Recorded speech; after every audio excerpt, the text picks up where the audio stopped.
హైదరాబాద్లో దివంగత నేత కేంద్ర మాజీ మంత్రి జైపాల్ రెడ్డి 82వ జయంతి వేడుకలు ఘనంగా నిర్వహించారు. నెక్లెస్ రోడ్లోని స్ఫూర్తి స్థల్లో పలువురు నేతలు నివాళులర్పించారు. మంత్రులు కోమటిరెడ్డి వెంకటరెడ్డి, జూపల్లి కృష్ణారావు, తుమ్మల నాగేశ్వరరావుతో పాటు సిపిఐ, సిపిఎం నేతలు జైపాల్ రెడ్డి కుటుంబ సభ్యులు నివాళులర్పించారు. పాలమూరు రంగారెడ్డి ప్రాజెక్టుకు జైపాల్ రెడ్డి పేరు పెట్టాలని మంత్రి కోమటిరెడ్డి వెంకటరెడ్డి అన్నారు. ఈ విషయంపై సీఎంతో చర్చిస్తామన్నారు. జైపాల్ రెడ్డి సేవలు మరువలేనివని మంత్రులు జూపల్లి కృష్ణారావు, తుమ్మల నాగేశ్వరరావు అన్నారు.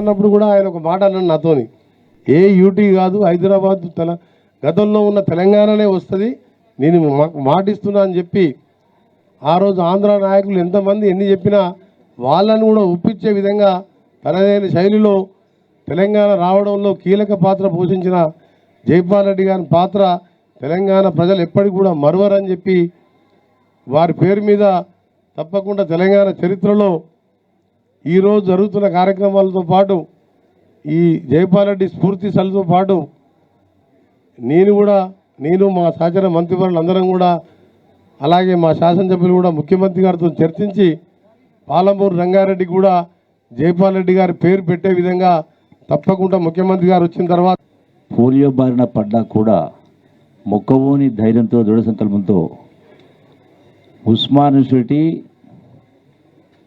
నాయకత్వం వహించడం జరిగింది.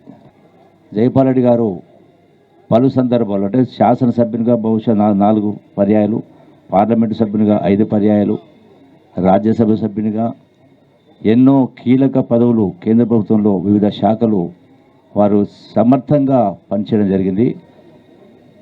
ఎప్పుడు పార్లమెంట్లో మాట్లాడినా పార్లమెంట్ మొత్తం నిశ్శబ్దంగా ఉండిపోయేది. అంటే వారి యొక్క